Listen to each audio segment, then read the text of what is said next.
Assalamu alaykum, salamatсыздарбы көрөрмандар. Biz bugün Akmarov Muhammad Yusuf İsrail Canış менен интервью алганы келдик. Интервью алышыбыздын максаты, билесиздер, 3 жыл депутат болуп иштеди. Ушул депутат болгондон бери кандай жумуштар аткарды, дагы кандай жумуштар калып кетти, кандай суроолор болду, ошолор жөнүндө азыр кичине видео ролик даярдайбыз. Assalamu alaykum, Muhammad Yusuf İsrail Canovich. Wa alaikum assalam. Assalamu alaikum urmattu Suzak elim. Jana menin şaylovchilarim. Sizlerge birinciden uzun ömür, bekem densoğlu, işlerinizge iyilik alın. Biz azыр суроолордон баштайбыз. Биринчи сурообуз, кандай максатта депутаттыкка өзүңүздүн мандатыңызды койгонсуз? Кандай ниеттер болгон, максаттар болгон? Menin maksatım deputatlıkka koyuşta maksat özü negizi. Adamda mınday bir oy pikir boluş gerek de mınday avtoritet üçün emes, mınday özümü kızıkçılığı üçün emes. Jalan bir ele oy pikir boluş gerek, eldin kızıkçılığı boluş gerek de. Menin maksatım elge kızmat kılış gerek bolgan. Oşol oy maksatta men deputatlıkka attanganmın. Men deputatlıkka koyuştan burada birinci Kudaydan suranıp men elim üçün jardamım tiyse, el üçün kızmat kılsam men deputatlıkka ötöyün. Men özüm üçün ili başka kızıkçılık üçün bola turgan bolsa men ötpeyle koyoyun dep niyet kılganmın. Birok Kudayım oşu el üçün kızmat kıl dep el silerden şaylovchilarimdan sebepker kılıp men deputatlıkka şaylanıp kelip buyursa koldan kelişince hareket kılıp işledim. Жакшы ниеттер болгон экен. Өзү ар бир адамда ошондой жакшы ниет болбосо, өзү Кудай дагы, Аллах Таала дагы жолун бул дүйнөдөгү, наркы дүйнөдөгү жабып коет деген ойдомун. Muhammad Yusuf İsrail Canovich, бизде экинчи суроо. Ушул 3 жыл ичинде элге кандай кызматтар кылдыңыз? Сиз ойлогон максаттарга жетише алдыңызбы, үлгүрдүңүзбү? Жақшы суроо болду. Men 3 yıl içinde kılgan jumuşlarım inşallah aябай көп. Бирок бардыгын айтып жетише албайм. Оюма келген жумуштарымды айтам. Бирок бардык кылган иштеримди колдон келишинче сөз тармактарга чыгарганмын. Чыгарып алган жумуштарым дагы көп. Мисалы 2021-жылы шайланып депутат болуп келгенмин. 2021-жыл депутат болуп жолдорго жарыткычтар койдук, биринчи жумуштарым. Анан сталбалар коюлду жаңы чектерге, аябай мындай керек болуп турган учурларда элдер арыз менен кайрылды. Ушундай жарыткычтар, сталба, таза суу, анан жаңы чектерге мына шагыл төшөлдү, шебен, ошондой жумуштар кылынды. Биринчи 2021-жылдары ошондой жумуш кылдым.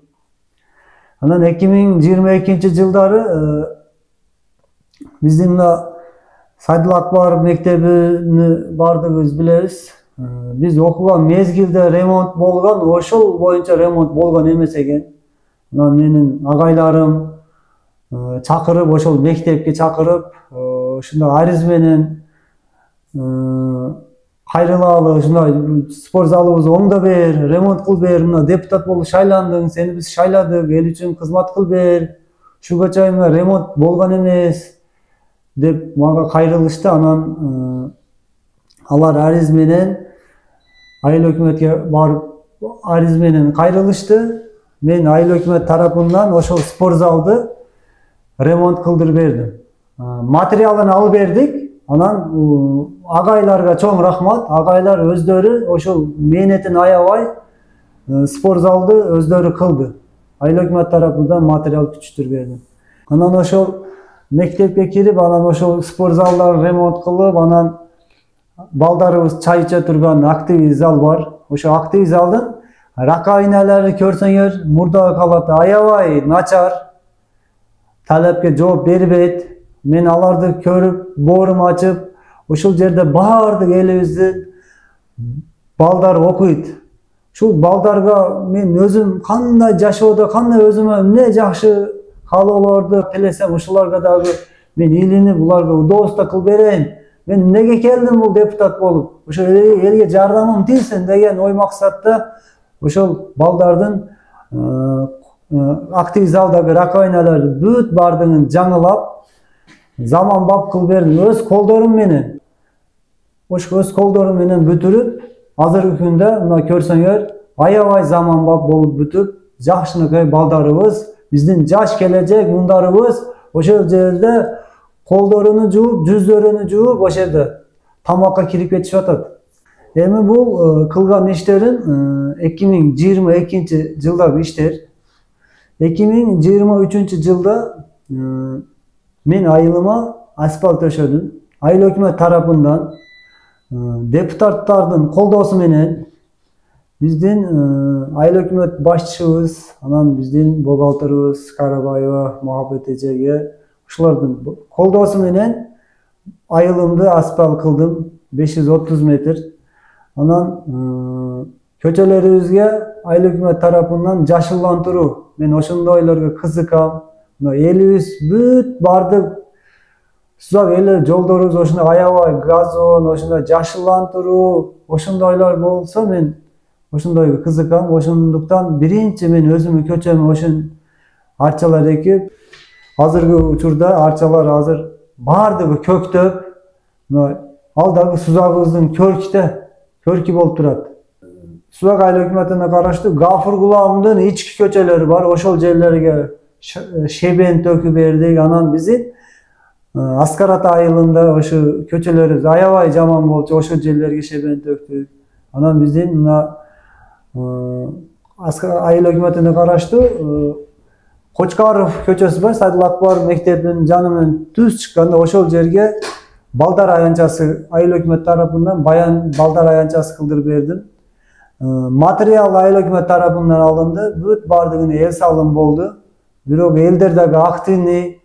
Ошол жерде биздин Махмут аке деген махалла комитетибиз бар. Аябай сонун, аябай жакшы иштейт. Ошол кишинин көп салымы болду. Ошол кишинин жардамы менен ошол жерге балдар аянтчасы айыл өкмөт тарапынан куруп берилди.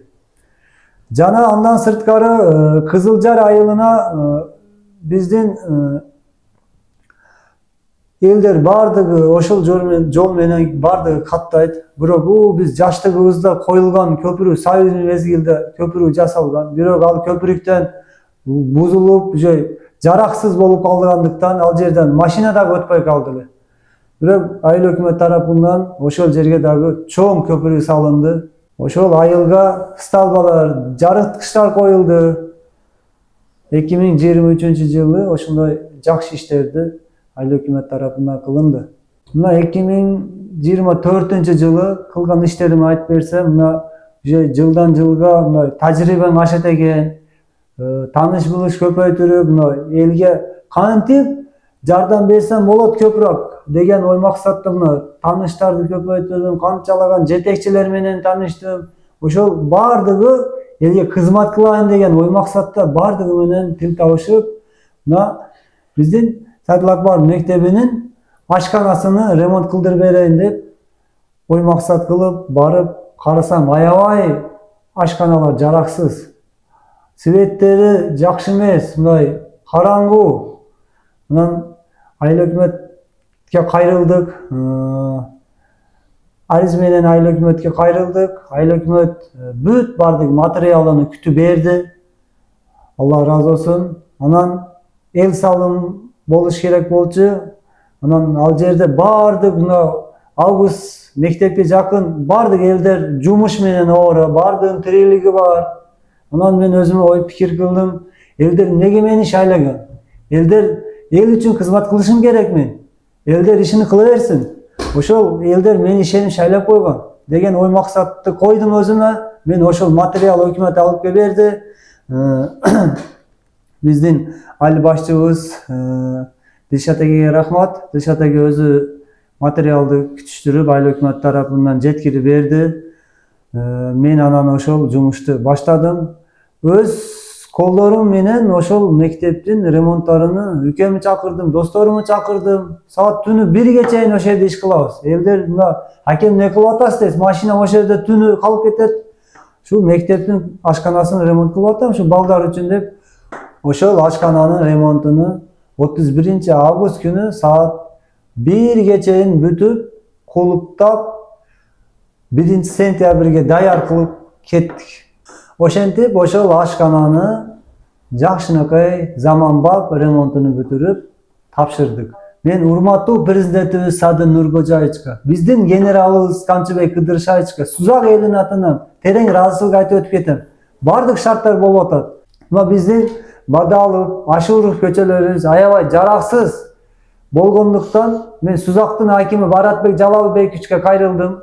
Ушул жолдорду оңдотполу. Аябай элдери суранып атат дедим эле.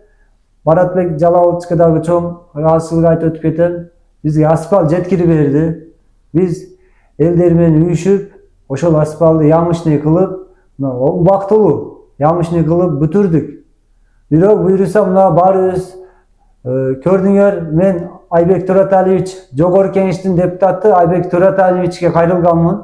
Ошол жолду киритип, элибиз үчүн ушул жолду кылдырып бериң деп сурандым эле, Жогорку Кеңеште айтып өттү.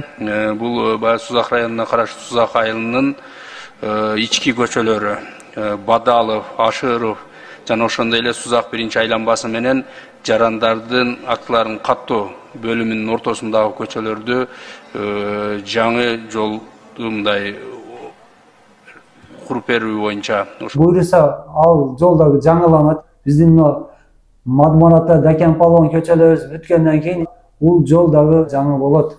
Мына урматтуу шайлоочуларым, биздин айылыбызда көптөгөн жерлерге таза суу айыл өкмөт тарапынан таза суу түшүрүп бердик.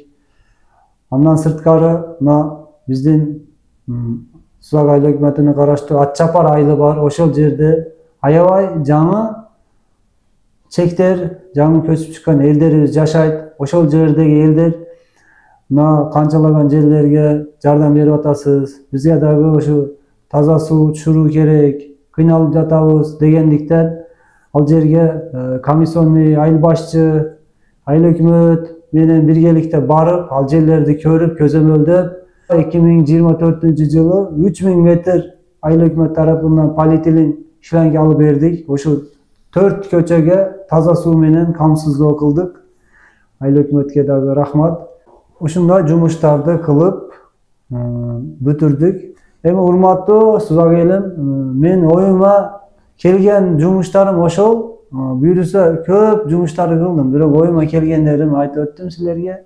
Буюрса bundan кийин дагы кандай жумуштар болсо, мен ар дайым эл үчүн кызматтамын, мен ар дайым даярмын. Колдон келгенче аракет кылып, силердин кызматыңарды кылып беремин. Өтө чоң иштер кылдыңыз. Өзүңүз айтпасаңыз деле, биз Сузак онлайнда иштетип жүрөбүз. Элге биз дагы жаңылыктарды берип жүрөбүз. Сиз дагы көрүп жүрөбүз. Көп иштерди аткарып атасыз. Анан социалдык сетте дагы Instagram Сузак онлайнда кандай суроолоруңуз бар деп жазган элек. Ал жерде суроолор дагы болду. Көп адам эч кандай суроо жок, бирок өтө чоң иштерди аткарды, чоң иштерди аткарып атат деп рахмат айтыптыр сизге. Рахмат. Эми бизде дагы мындай суроо бар. Ушундай жакшы иштерди аткардыңыз, кандай сыйлыктар алдыңыз? Мамлекет тарабынан же болбосо кандайдыр бир коом компаниялар тарабынан сыйлыктар алган болсоңуз, ушул жөнүндө кичине айтып өтсөңүз. Элибизден сиз айтышыңыз боюнча суроолордо, комментарийлерде бүт бардык ыраазы менден, Ыраазы болуп атат, көп адам ыраазы болуп атат. Аябай ошол нерсе дагы мени күчүмө күч кошту. Буюрса мындан кийин дагы бүт энергиям менен, бүт күчүм менен ушу эл үчүн кызмат кылып берем. Элибизге, Сузак элине чоң рахмат. Мени сыйлап, ошондой комментариялар жазып, мени кылган ишими, аткарган жумуштарымы көрүп, мага рахмат айтканыңар үчүн чоң рахмат. Мен ошол 2021 жыл депутат болуп шайланып келип, эми башына келгенде кичине үйрөнгүнчө кичине эл үчүн кызмат кыла албадым. Бирок 2021 жылдын акырынан баштап уже элге иш кылышты баштадым. Буюрса колдон келгенче аракет кылып 2022 жыл жакшы иштедим эл үчүн. Бирок депутаттар менен сөз табыштым, баары менен бириктим. Bari menen birikip baribir bul жерде кандай жумуш кылыш керек болса депутаттардын колдоосу керек болот, айыл өкмөтүнүн колдоосу керек болот. Ошондуктан алар менен бирикип эл үчүн жакшы кызмат кылып берейин деп жакшы кызмат кылдым. 2023 жылы айыл өкмөт тарапынан ардак грамота алдым. Эл үчүн жакшы кызмат кылып бердиң деп депутаттар баардыгы биргеликте тапшырышты. Алла разы болсун. Мен коллегаларымдан аябай кубанычтамын. Аларды баардыгын жакшы көрөм. Баардыгы колдон келишинче аракет кылып иштеди. Анан 2024 жылы биздин Ата Журт саясий партиясынын төрагасы Айбек Төреталиевич менин кылган иштеримди сөз тармактарга чыгарганым үчүн көп иштеримди күзөтүп, көрүп баргандык үчүн анан сузактагы көп жетекчилерден сураптыр, ушул депутат кандай чынбы ушул кылган иштери деп. Кылган иштеримди Айбек Төреталиевич өзү сузакка келип, эрикпестен бардык кылган иштеримди көрүп чыкты, өз көзү менен көрүп, анан элге жакшы кызмат кылып жатасың экен. Мен дагы эл үчүн элге кызмат кылайын деп шайлангенмин. Буйруса эл үчүн жакшы кызмат кылын деп менин кылган жумуштарымдын баардыгын Айбек Төреталиевич көрүп чыгып, анан менин коллегам Турсунов Тахыржан депутатыбыз бар. Ал биздин жаш келечек мундарды спорт менен машыктантырып, жакшы элге жакшы кызмат көрсөткөн үчүн, анан мен өзүмдү элге жакшы кызмат кылганым үчүн биздин эмгегибизди баалап Айбек Төреталиевич бизге өзүнүн кабинетине чакырып, ыраазычылыгын билдирип, бизге грамота менен сыйлады. Мына кошкон зор салымы жана жогорку кесипкөйлүгү үчүн Ахрамов Мухаммад Юсуф Исраилжановичке терең ыраазычылык билдирем. Сизде инсандардын кажыбас кайраты, талыкпас эмгеги, жогорку баага татыктуу, жакындарыңыздын жанында, жалпы элдин кызматында аман жүрүңүз. Сизге бекемден солук узун өмүр каалайм. Урматтуу мен Кыргыз Республикасынын Жогорку Кеңешинин депутаты, Ата Журт Кыргызстан саясий партиясынын төрагасы Атайын. Чоң рахмат. Жакшы кыла бергин, эл үчүн кылгын. Самый главный кылган кызматың элге болсун. Чын жүрөктөн болсо Алла таалам кабыл кылган. Анан биздин өзүбүздүн коллегаларыбыз, депутаттар, айыл өкмөт биргеликте кеңешип, ушул бала жакшы кызмат кылып атат, иштери жакшы, ардак атуулуу берели деп, ага 2024 жылы ардак атуулуу менен сыйлады.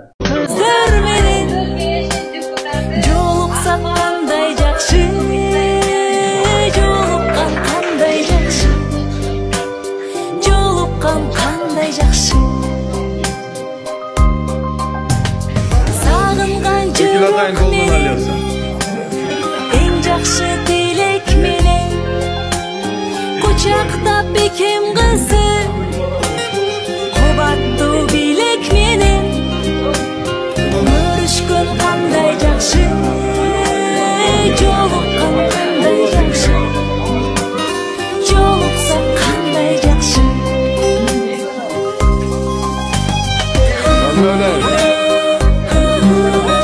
Ушундай сизди кандай иштерди кылып аткан болсоңуз көрүп баалап турса дагы иштегиңиз келет экен. Ушундай сыйлыктарды бергенине ошол бардыгына биз дагы ыраазычылык билдиребиз. Бизде кийинки мына суроо, сизге ушунчалык мына иштерди кылдыңыз. Кимдер жардам берди? Сизди колдоп тургандар болдубу? Ушулар жөнүндө сүйлөп берсеңиз. Ушундай иштерди аткарышыма менин коллегаларым бардыгы жардам берген. Мен кандай жумуш кылган болсом, бардык коллегаларымдын салымы бар. Биздин Сузак айыл кеңештин төрагасы Хакимов Жангирди дагы көп жардам берип атат. Мен өзүм билип атам, кандай көйгөйлөр, маселелер болсо кайрылып атам, колдон келишинче жардам берип атат. Ошондой төрагаларыбыз бар болсун. Айыл өкмөткө дагы чоң рахмат. Кандай элдин көйгөйлөрү болсо кирип, элдер менен биргеликте кирип суранып атабыз, элдин көйгөйлөрүн чечип атат. Сузак айыл өкмөтүнүн башчысы Бакиров Дайылбекке дагы терең ыраазычылык билдирем. Кандай маселе болбосун, кай жерге чакырсаң барат. Кандай көйгөйлөр болбосун чечип берип атат. Алла разы болсун. Бизге ошондой жетекчилер бар болсо Сузагыбыз өнөкөт дагы да. Dagы сиздин үй бүлөңүз кандай, бул сиздин депутаттыгыңызга көз караш кандай? Сизге колдойбу? Ушул жөнүндө кичине дагы сүйлөп берсеңиз. Менин үй бүлөм биринчиден ата-энеме чоң рахмат. Мени мындай ушинтип чоңойтуп, канчалык кыйынчылыктар менен чоңойткон адый карапайым элдин баласымын. Бирок башында кой балам эмне кыласың деп ошенткен атам дагы апам дагы. Бирок мына ата силер мени бакып чоңойттуңар, мына бар жогум кыл бердиңер, бар жок бүттү. Бирок мен буюрса жүрөгүмдөн чыгып айтам, элге жакшы кызмат кыл берем, силерге дагы дуа берем деп ой максат кылганмын. Мына буюрса бардык атам айтат, атаңа рахмат деп бардык аксакалдар, эми айке достор айтат экен да. Анан мен ошол ниетиме жеттим. Мына атама рахмат айтышып атат, энеме рахмат айтышып атат деп бар күчүм менен кызмат кылып атам элге. Эми атам дагы апам дагы мына жакында шайлоо болот. Ошого айылдагы молдолорго дагы мечитке чыгып эртеменде бамдаттан кийин урматтуу аксакалдар, ушундай шайлоо башталды. Коёюнбу, койбоймбу, эмне дейсиңер десем, бардыгы бир жакадан баш чыгарып, сен койбосоң болбойт балам, атаңа рахмат, энеңе рахмат, ушунча жумуштарыбызды аткарып атасың, ушуга чейин биз айылдарда мындай жумуш болгон эмес. Сен койбойм десең дагы биз өзүбүз барып сени шайлайбыз, койбосоң болбойт деп мага пата беришти. Ата-энем дагы элге жакшы кызмат кылып атасың балам, туура жолдо жүрүп элге жакшы кызмат кыл бер деп атам дагы энем дагы пата берди.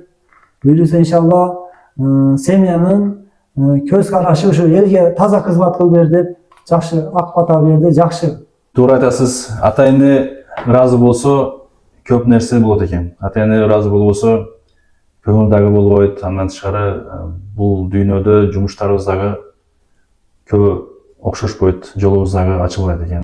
Сизге окшоп көп элге жардам бере турган балдарыбыз, жаштарыбыз көп болсун.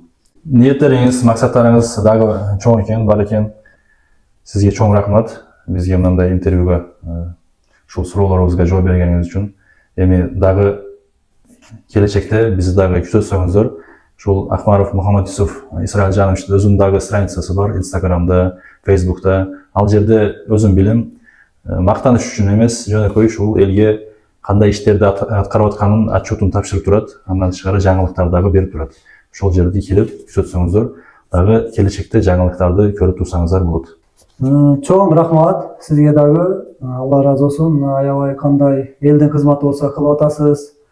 Сөз тармактарга элдерге жеткирип жатасыз. Мындай урматтуу сузак элим, урматтуу шайлоочуларым, менин ой пикирим бир эле элге кызмат кылыш. Менин башка ой пикирим жок. Мен эч кимге жамандык каалабайм. Эч кимди жамандабайм. Буюрса иншалла биздин ой максат жөн эле элге кызмат кылыш. Иншалла буюрса жакында шайлоо башталат. Өз намзатымды коем. Сөз тармактарга өзүмдүн номеримди буюрса чыгарам. Сиздер мага ишеним билдирип, дагы мени колдоп берсеңер, мен азыр канчалаган жумуш кылган болсом, мен андан дагы көп дагы жумуштарды кылып берем деп ваада берем. Силерге чоң рахмат барыңарга. Буюрса жаныма дагы депутаттарды кошуп, биргеликте депутаттыкка аттанабыз жакында. Жаңы депутаттар менен биргеликте команда болуш керек бул жерде биринчиден. Бүт команда менен колдоп бересиңер, силерге ишенем.